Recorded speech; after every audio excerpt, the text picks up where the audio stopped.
10 अप्रैल 2019 का दिन साइंसी तारीख का एक अहम तरीन दिन था, क्योंकि माहिरीन फल्कियात तवील अरसे से सहर ज़दा किए रखने वाले ब्लैक होल की पहली तस्वीर लेने में कामयाब हो गए। ये तस्वीर नासा के इवेंट होराइजन टेलीस्कोप की जानिब से जारी की गई है और नासा के साइंसदानों का दावा है कि अब तक दरियाफ्त किए जाने वाले ब्लैक होल्स में ये सबसे ज्यादा बड़े हुजम का है और हमसे तकरीबन 5 करोड़ 50 लाख लाइट ईयर्स के फासले पर वाक़ है। अगर इसे आसान लफ्जों में समझाना हो और कायनात की वुसअत का अंदाजा लगाना हो तो अगर हम लाइट की स्पीड से ट्रेवल करें तो हमें इस ब्लैक होल तक पहुंचने में 5 करोड़ 50 लाख साल लग जाएंगे। ख़वातीन हुज़रात, गुज़िश्ता माह इस सदी के मशहूर साइंटिस्ट स्टीफन हॉकिंग की वफात हुई। उनकी ब्लैक होल पर रिसर्च को खूब सराहा गया, लेकिन क्या आपको मालूम है कि ब्लैक होल दरअसल है क्या? साइंस की दुनिया में इन्हें कभी तो दूसरी कायनात में जाने का रास्ता कहा जाता है और कभी मौत का घड़ा। क्या ब्लैक होल वाकई स्याह है या फिर इस स्याह पर्दे के पीछे भी राजों की एक दुनिया आबाद है? लेकिन वॉइस डेली की हमारी आज की एपिसोड का मौजू सिर्फ और सिर्फ ब्लैक होल नहीं है,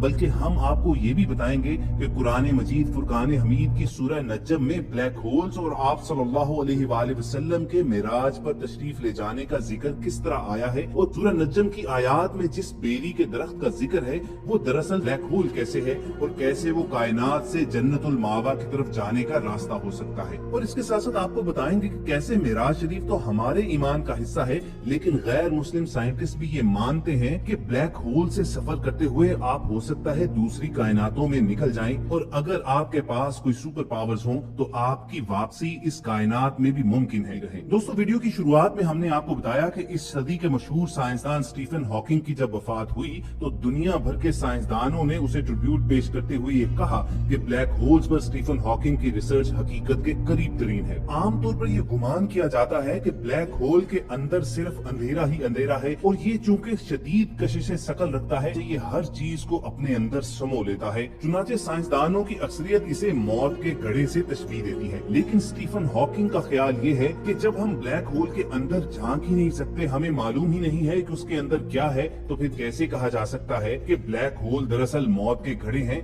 बल्कि हम ये भी तो तसव्वुर रख सकते हैं कि ब्लैक होल दरअसल दूसरी कायनात में दाखिले के रास्ते हैं। इसी स्टीफन हॉकिंग का कहना था कि ब्लैक होल को दूसरी कायनात का दरवाजा कहा जा सकता है। अगर आप ब्लैक होल में दाखिल हो गए हैं तो घबराइए नहीं, आप दूसरी कायनात में दाखिल होने के लिए तैयार हो जाएं। ताहम आपके लिए ये नामुमकिन होगा कि आप वापस इस कायनात में आ जाएं, क्योंकि ब्लैक होल में कशिश शकल इतनी ज्यादा है, इसमें खींचने की इस कदर ताकत होती है कि वो पूरे पूरे सितारे निगल जाता है। हाँ, साइंसदानों का मानना ये है कि ब्लैक होल से वापस इस कायनात में आने के लिए आपको बेपनाह कुव्वत दरकार होगी जो उसकी कशिश शकल को डिफाई कर सके। अब इन साइंसदानों की तहकीक के मुताबिक अगर रसूल करीम सल्लल्लाहु अलैहि वसल्लम के सफरे मेराज से मुतल्लिक सूरह नज्म की आयात को सामने रखा जाए और नबी करीम सल्लल्लाहु अलैहि वसल्लम ने सफरे मेराज के हवाले से जिस जगह का जिक्र किया है उसकी निशानियों को सामने रखा जाए तो वो ब्लैक होल की तमाम तारीफों को पूरा करते हुए उसकी जानिब इशारा करती हैं और आप सल्लल्लाहु अलैहि वसल्लम का सफरे मेराज तमाम तर हकीकत मालूम होता है। इस बात को समझने के लिए हमें सबसे पहले सूरह नज्म की इब्तिदाई आयात का जायजा लेना होगा। सूरह नज्म की इन आयात का तर्जुमा आपके सामने पेश करते हैं। बिस्मिल्लाहिर्रहमानिर्रहीम।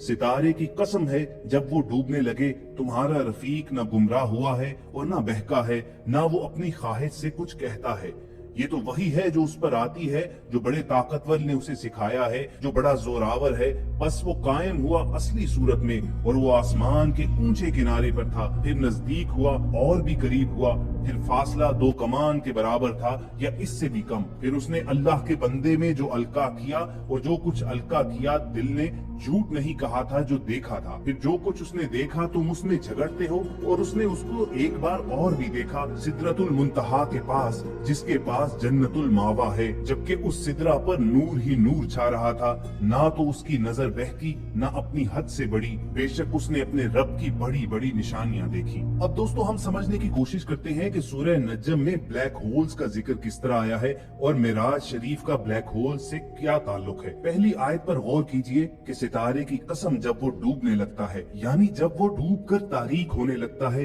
बुझने लगता है, हम यूं भी कह सकते हैं कि जब वो खत्म होने लगता है। और साइंस ब्लैक होल्स की यही तारीफ करती है कि ये वो डेड स्टार्स होते हैं जो बिल्कुल तारीक हो चुके होते हैं। साइंस का ये मानना है कि जब कोई सितारा अपनी जिंदगी के आखिरी हिस्से में होता है, यानी डूबने वाला होता है, गुरूब होने वाला होता है, बुझने वाला होता है, तो या वो एक्सप्लोड कर जाता है या फिर ब्लैक होल में तब्दील हो जाता है। कोई भी सितारा ब्लैक होल उस वक्त बनता है जब उसके तमाम मादे को छोटी जगह में कैद कर दिया जाए। ब्लैक होल में थोड़ी जगह पर इंतहाई ज्यादा मवाद की वजह से उसकी कशिश इतनी ज्यादा हो जाती है कि रोशनी, जो अब तक की तहकीकात के एतबार से इस कायनात की सबसे तेज तरीन चीज है, वो भी उससे फरार नहीं हो सकती, बल्कि उसके अंदर ही गुम हो जाती है। और ये हम सब जानते हैं कि हम कोई भी तस्वीर तब देखने के काबिल होते हैं, मनाजिर हमें तभी नजर आते हैं कि जब उससे रोशनी पलट कर आए। यही वजह है कि ब्लैक होल्स को इंसानी आंख से नहीं देखा जा सकता। और सूरह नज्म के मुफस्सरीन और जदीद एस्ट्रोफिजिक्स के माहिरीन इस बात को तस्लीम करने पर मजबूर हैं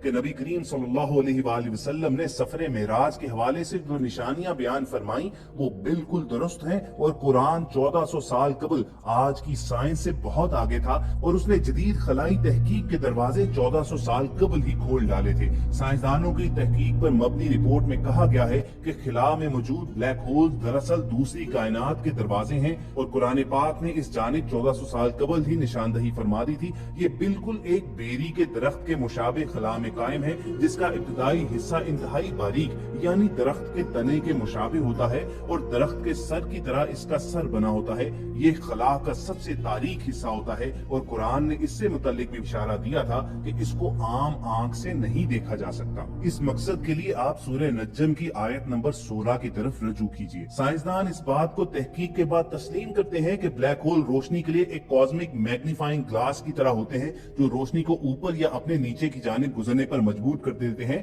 और इसी वजह से साइंसदान ब्लैक होल के अकब में मौजूद कहकशाओं का निजारा करने के काबिल होते हैं और इसी को ग्रेविटेशनल लेंस कहा जाता है। कुरान करीम इस दिलचस्प मामले से मुतालिक हमारी तवज्जो अपनी जानिब मबजूल कराता है। सूरह नज्म की आयत 17 और 18 में रब ताला फरमाते हैं कि आंख ना किसी तरफ फिरी ना अपनी हद से बड़ी, बेशक आप सल्लल्लाहु अलैहि वसल्लम ने अपने रब की बहुत बड़ी निशानियां देखी। साइंसदान इन आयात से मुतालिक इस नतीजे पर पहुंचे कि रसूल करीम सल्लल्लाहु अलैहि वसल्लम ने दरअसल ब्लैक होल ही में सफर किया और उसी को बराह रास्त देखा, क्योंकि कुरान करीम ब्लैक होल की साख्त से मुतालिक भी बयान फरमाता है कि उसका एंट्री पॉइंट एक ट्यूब की मानिंद और सर फैला हुआ। सूरह नज्म की आयत 12 से 16 में अल्लाह ताला फरमाते हैं, तो क्या तुम उनसे उनके देखे हुए मनाजिर पर झगड़ते हो? उन्होंने वो जलवा 2 बार देखा सिदरतुल मुंतहा के पास, उसी के पास जन्नतुल मावा है, जब सिदरा में नूर पर नूर छा रहा था। दोस्तों, अगर ब्लैक होल की साख्त पर निगाह दौड़ाई जाए तो ये बिल्कुल बेरी के दरख्त की तरह भी कहा जा सकता है कि इसका इब्तदाई सिरा बारीक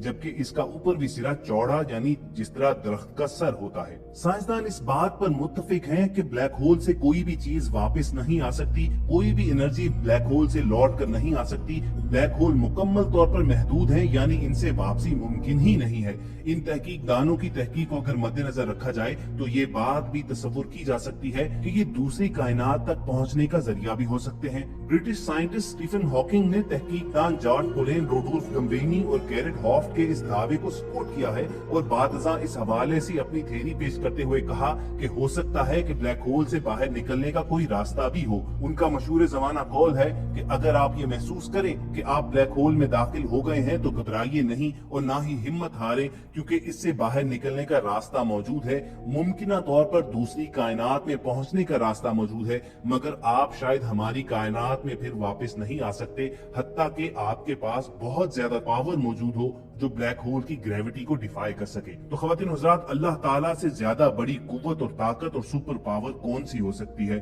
उसके लिए क्या ये मुमकिन नहीं कि वो नबी अकरम सल्लल्लाहु अलैहि वसल्लम को अगर ब्लैक होल्स के रास्ते सफर करवाते हुए लेकर जा सकता है तो वापस इसी कायनात में आप सल्लल्लाहु अलैहि वसल्लम को इसी रास्ते से लाए। अगर हम रसूल करीम सल्लल्लाहु अलैहि वसल्लम के सफरे मेराज पर निगाह दौड़ाएं तो हम देखते हैं कि सूरह नज्म में कुरान करीम सितारों के टूटने की कसम खाता नजर आता है। रसूल करीम کریم صلی اللہ علیہ وآلہ وسلم سفر کرتے ہیں اور ایک ایسے حصے میں پہنچتے ہیں جس سے متعلق قرآن کریم میں رب تعالیٰ اسے اپنی عظیم نشانیوں میں سے ایک قرار دیتے ہیں، ایک ایسا خلا کا حصہ جو خلا کے دیگر حصے کی نسبت زیادہ سیاہ اور اندھیرا ہے۔ یہ اندھیرا اس بلیک ہول جو کہ بیری کے درخت کی مانند ہے کو اپنے نیچے چھپائے ہوئے ہے اور کوئی بھی اسے براہ راست نہیں دیکھ سکتا، نہ کوئی اس کی حد کو چھو سکتا ہے اور نہ ہی کوئی اس سے گزر سکتا ہے۔ اس ساری بحث کے نتیجے میں یہ بات سامنے آتی ہے کہ یہ حصہ دوسری کائنات تک پہنچنے کا راستہ ہے، جس سے یہ بات ثابت ہوتی ہے کہ ماہرین فلکیات اور قرآن کریم اس نقطے پر متفق ہیں۔ قرآن خلا کے جس پراسرار حصے کی وضاحت کرتا ہے اس کو ہم بلیک ہول کہتے ہیں۔ قرآن ایک قدم آگے بڑھتے ہوئے یہ زور دیتا نظر آتا ہے کہ یہ دراصل جنت تک کا راستہ ہے جس سے گزر کر نبی کریم صلی اللہ علیہ وآلہ وسلم رب تعالیٰ تک پہنچے، اور سائنس چونکہ اس حد تک آگے نہیں بڑھ پائی اس لیے اس کو فی الوقت ثابت کرنا ذرا مشکل ہے، لیکن اگر گزشتہ واقعات اور حالات کو مد نظر رکھا جائے تو یہ بات سامنے آتی ہے کہ یہ صرف وقت کی بات ہے۔ سائنس پہلے ہی قرآن میں دیے گئے معجزات کی سائنسی تحقیق کے بعد ان کی تصدیق کر چکی ہے، تو یہ بھی ممکن ہے کہ کل کلاں کو سائنس کو قرآن کی اسی بات پر ہی آنا پڑے۔ تو دوستو یہ تھا وائس ڈیلی کا آج کا معلوماتی سیشن، جس میں ہم نے آپ کو یہ انفارم کیا کہ سائنسدانوں نے بلیک ہول کی جو تصاویر جاری کی ہیں اس کے متعلق قرآن کریم میں 1400 برس قبل کیا آگاہی آئی تھی، قرآن مجید میں بیری کے جس درخت کا ذکر ہے وہ بلیک ہول کس طرح ہو سکتے ہیں، اور سائنس کس طرح مانتی ہے کہ بلیک ہول ہی دوسری کائنات کی طرف جانے کا راستہ ہے، اور یہ پوری تھیری رسول اکرم صلی اللہ علیہ وآلہ وسلم کے معجزہ معراج کو کس طرح ثابت کرتی ہے۔ ہمیں پوری امید ہے کہ اس ویڈیو سے آپ کی معلومات میں ضرور اضافہ ہوگا۔ اس ویڈیو کو لائک اور شیئر ضرور کیجیے تاکہ زیادہ سے زیادہ مسلمان اس سے فائدہ اٹھا سکیں۔